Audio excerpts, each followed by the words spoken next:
আমাদের করণীয় বর্জনীয় কিছু কাজ রয়েছে। বর্জনীয় বিষয়টা পরের সপ্তাহ বলবো ইনশাআল্লাহ, যদি এখানে আসি।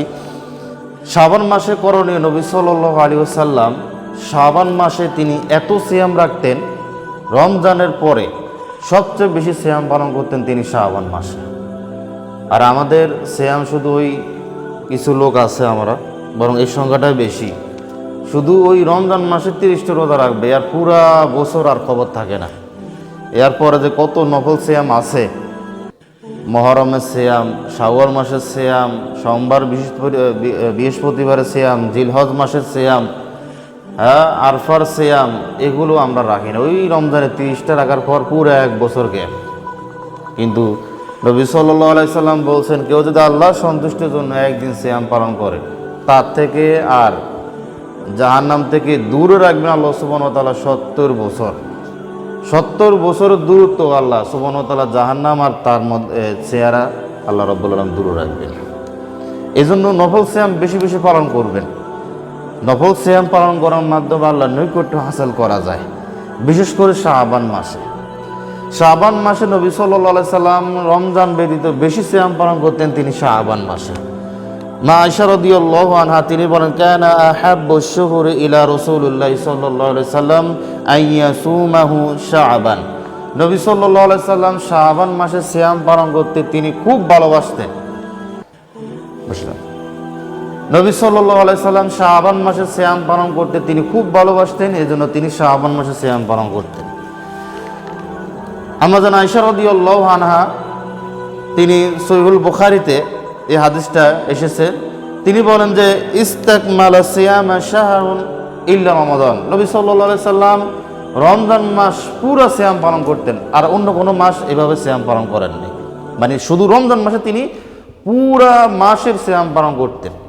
এরপরে তিনি বলেন যে ওমা রাআইতু আকসারু সিয়ামান মিনহু ফি শাবান। রমজান মাস ব্যতীত আর কোনো মাস নেই যে তিনি এত বেশি সিয়াম পালন করতেন, সেটা হলো শাবান মাস। শাবান মাসে রমজানের পরে বেশি সিয়াম পালন করতেন তিনি শাবান মাসে। তা আমাদের উচিত হলো এখন থেকে সোমবার অন্তত না পারলে সোমবার বৃহস্পতিবার সিয়াম পালন করেন। আপনার সপ্তাহে 3-4টা সিয়াম পালন করার চেষ্টা করেন। আপনি শুরু করে দেন, যখন এই বছর থেকে শুরু করে দেবেন, দেখবেন সামনের বছর আপনার করতে আপনার কাছে ভালো লাগবে, অনুপ্রেরিত হবেন আপনার সিয়াম পালন করার জন্য। নিজে পালন করবেন এবং পরিবার বন্ধু বান্ধব যারা রয়েছেন, আপনার সাথী সঙ্গী যারা রয়েছেন, তাদেরকেও বলবেন এই শাবান মাসে সিয়াম পালন করার জন্য। শাবান মাসে করণীয় আমরা কিছু করি না, কিন্তু বর্জনীয় গুলো আমরা করে বসে থাকি।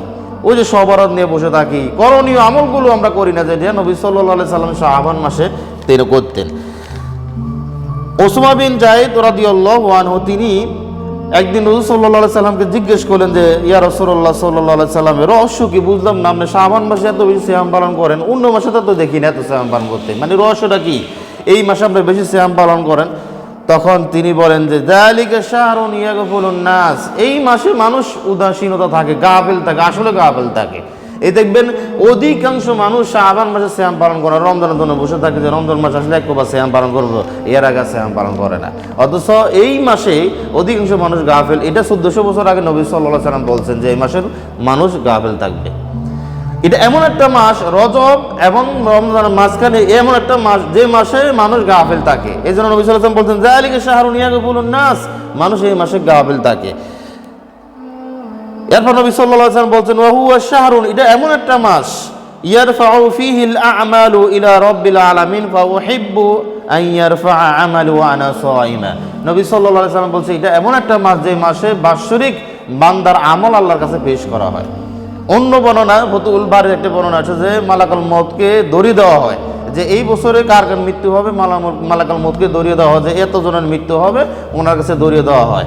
নবী সাল্লাল্লাহু আলাইহি সাল্লাম বলছে আমি এমন অবস্থা আমাদের মৃত্যু হয়, এমন অবস্থা যেন মৃত্যু হয় যে আমি সিয়াম অবস্থা আছি।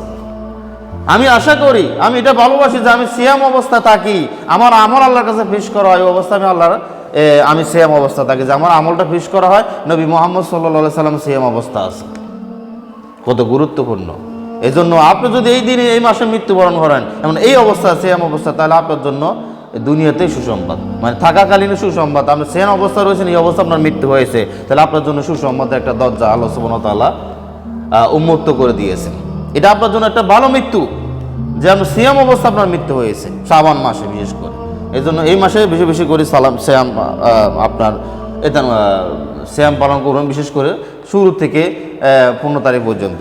এরপরে যারা সবসময় অভ্যস্ত আছে 13, 14, 15 বা সোমবার বিশেষ করে সিয়াম পালন করে অভ্যস্ত তারা রাখবেন, পরে যারা অভ্যস্ত নয় তারা রাখবেন না, শুরুতেই রাখবেন। এরপরে রমজানের জন্য প্রস্তুতি নেবেন, এরপর আর রাখবেন না, ঠিক আছে না? তা আমরা এই মেসেজটা পৌঁছে দিই যেন এই শাবান মাসে আমরা বেশি বেশি সিয়াম পালন করতে পারি, বিশেষ করে ব্যক্তি পারিবারিক জীবনে এবং আশেপাশের মানুষগুলো যারা রয়েছে, আমরা যেখানে আপনার পরিচয় রয়েছে সাথে সঙ্গে যাদের সাথে উঠে বসা করেন তাদেরকে এই মেসেজটা পৌঁছে দেন।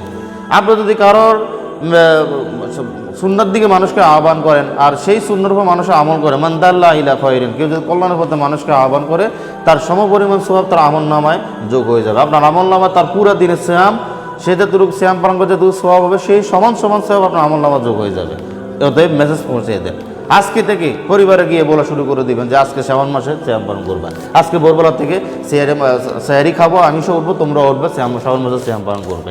এভাবে প্রত্যেকটা মানুষ যদি এই সুন্নাহগুলো যদি প্রচার করে তাহলে বেদাতগুলো সরে যায়, তাহলে দুর্বল জাল হাদিসগুলো সরে যায় সমাজ থেকে, সুন্নাহ প্রতিষ্ঠিত হয়ে যাবে, সুন্নাহ উজ্জীবিত হয়ে যাবে, বেদাত নির্বুত আপনার দুলিশ্বাত হয়ে যাবে, নির্মূল হয়ে যাবে। যদি আমরা প্রত্যেকে যদি সুন্নাহর প্রতি গুরুত্ব দিই এবং নিজের আমল করি এবং উজ্জীবিত করি, আল্লাহ সুবহানাহু ওয়া তাআলা আমাদেরকে সেই